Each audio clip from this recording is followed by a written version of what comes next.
Hey there everybody, this is Nate with Doctors of Running, and today we are going to be doing a breakdown and a review of my experiences on the ElliptiGO 8C, which I have right here.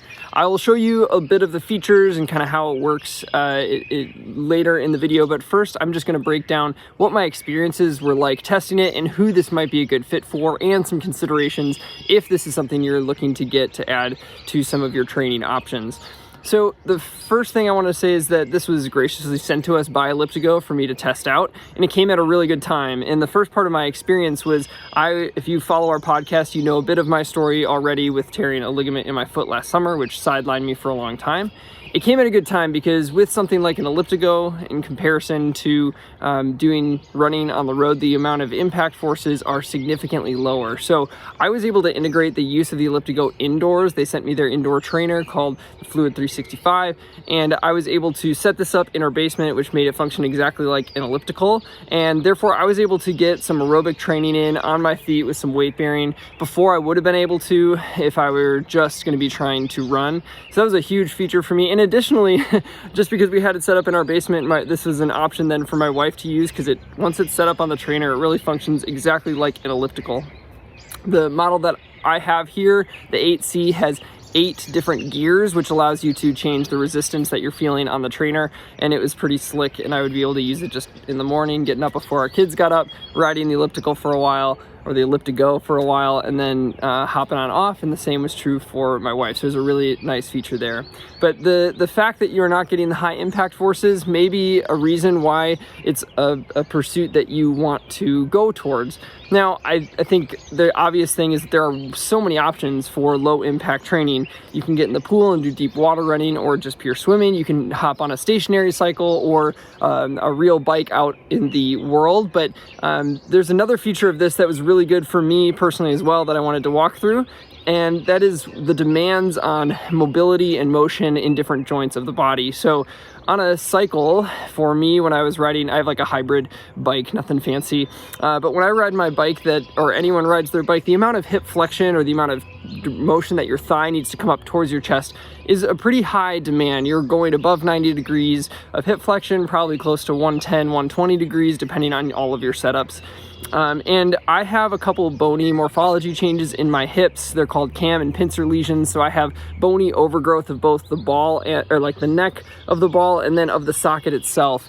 And so when I cycle and I have to go into that higher amounts of degrees, I always come off sore, radiating pain down my leg. It's nothing concerning, it's just bothersome. And so I typically avoid biking because of the demand on the hip range of motion, which for most people in the world is not a problem, but for me it's not super fun. So the ElliptiGO is fantastic for that for myself, because there is much less hip demand. The thigh does not need to come up as far towards the chest, so I can ride this thing without any irritation to my hip.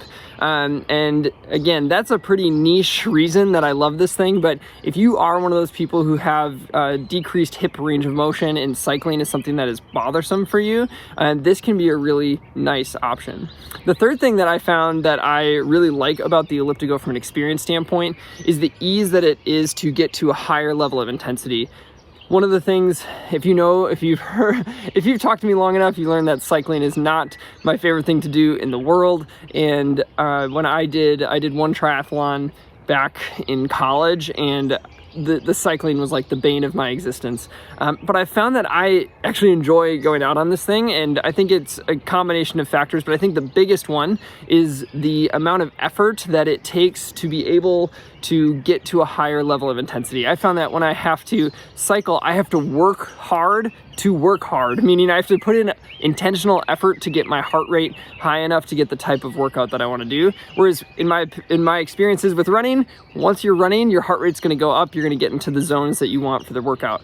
I found that to be very similar here with the ElliptiGO, where my effort levels that I had to intentionally put in, I did not have to put a lot of focus, because my heart rate would just go up to either a recovery pace, and I did a number of threshold efforts and even harder VO2 type workouts on the ElliptiGO with no problems at all. I will say, since I have the 8 gears, that really helped me push into some of those higher intensities when I was doing much more difficult workouts, but just getting on it and riding it started to raise my heart rate right away and got me into some zones that are going to really work on my aerobic capacity. velocity. So those are three things that I really enjoyed about it regarding the low impact, and then the distribution of motion that's required for this really fit for my experiences and kind of what I am going through. A couple of things that I was thinking about on the ElliptiGO in terms of other considerations. One of them is that it really is designed for the road. The tires are a little bit thinner, which I'll show you in a minute, and just the nature of the crank system. Propelling up really steep hills on gravel was a little difficult, though as you'll see behind me, I am currently in Schmeekley Reserve, which is a beautiful area in Stevens Point and part of our Green Circle Trail, which is this kind of crushed granite and gravel that you'll see here. And I've ridden this thing on that a ton, but the Green Circle, and if you've ever been to Stevens Point, which most of you have not, but come on and visit, it's very flat. So once I was going onto these gravel areas that had a little bit more hill, there are like 2 areas of this 26-mile trail that have a little bit more hills. That was difficult on the ElliptiGO, had a little bit of slippage under the tires and just kind of how the crank system worked. So otherwise, I have found it fantastic for the road and a little bit of this crushed granite, but anything more intense than that, it's not going to be your right fit. This company does have stand-up kind of mountain bikes that you can check out, which are probably a better fit.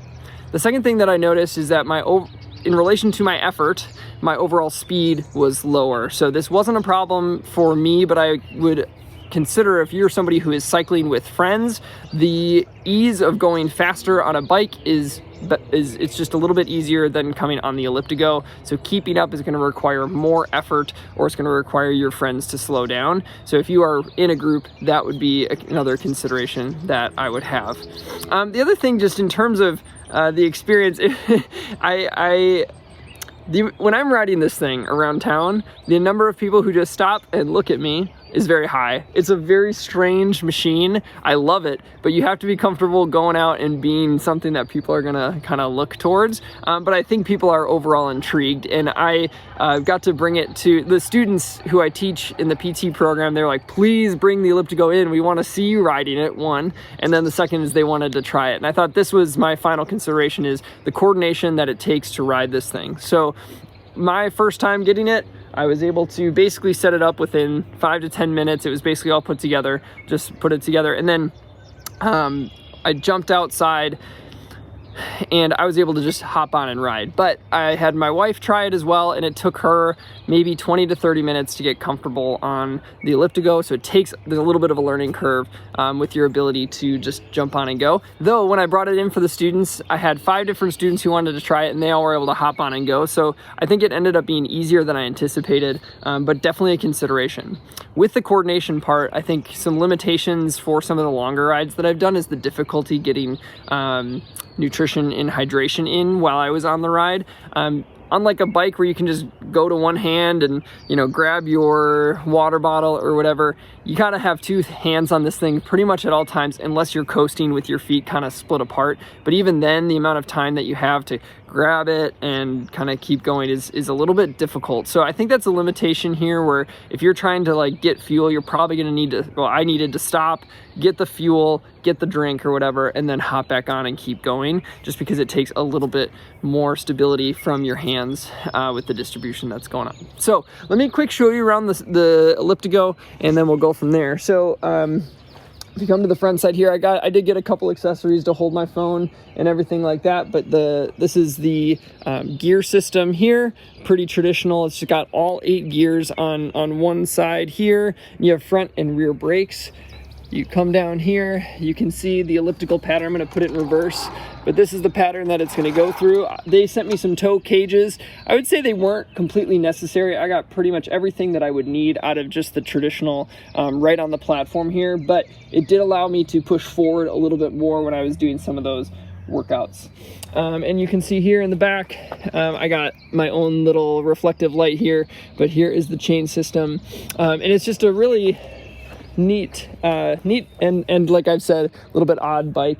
The final thing is it's customizable to size, and so you can raise and lower the handlebars to get the fit that you need out of it. So overall, I've had a super positive experience, but it really comes down to what are your needs as an athlete, and if you're wanting to add something to your training, is the right fit, because it doesn't come in super cheap.